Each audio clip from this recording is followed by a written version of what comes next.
Hello friends एटा कौन छतु कहले देखी यार ना होची रुटुका छतु। आम एपटे तो रुटुका छतु कहती आपणकर सेपटे कौन कहती कमेंट बॉक्स रे निहाती लिखि जणाइबे। चलंतु ताहले आज करी देखिबा रुटुका छतुर बेसर। सेति पे आमे कड़ाई गरम करी सेति किछि सरसो तेल पकेइछु आ एथिरे किछि मु नेइछि जन्ही आ किछि पियाज कटा आ बेसर बटा पई ता सहित किछि नेइछि ठी ग्राइंडिंग होबो जोडा कि किछि धळा सरिसो पियाज रसुण कंचा लंका आ गोटे फाळ टमाटो को चाहिए आपण स्क्रिप करि परिबे। एबे एथिरे मु पकेली पियाज आ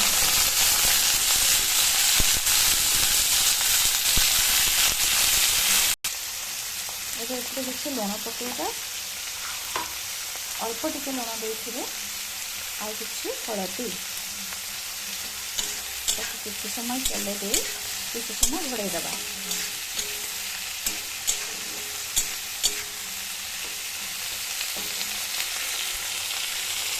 याको एबे आमे 10 मिनिट पय घोड़े दबा। देखिबे जन्हीरु पानी बाहरी जिवो। देखंते से किछि पानी बाहरी गला आ ताको किछि समय परे देखंते मझिरे चले देबे।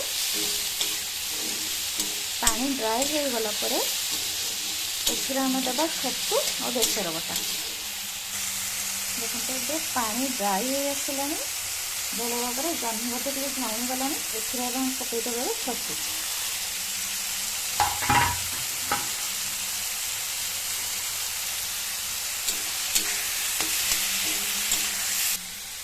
तापर या ग्राइंडिंग करके रखीचे बेसर बटा मैं आपको देखी पूर्वर रसुण सरिष पियाज किछि बादाम मंडी किछि ताकू एबे हमें एठी ऐड करिवो।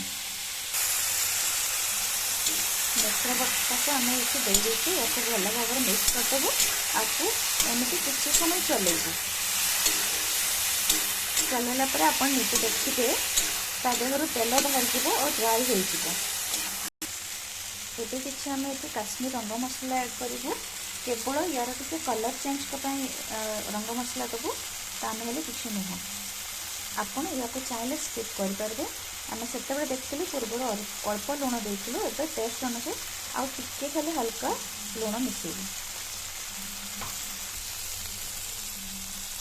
एबे देखंतु पूरा मसला भाजी हो मसला तेल मत बाहरी हो पूरा आमर छतु एबे रेडी।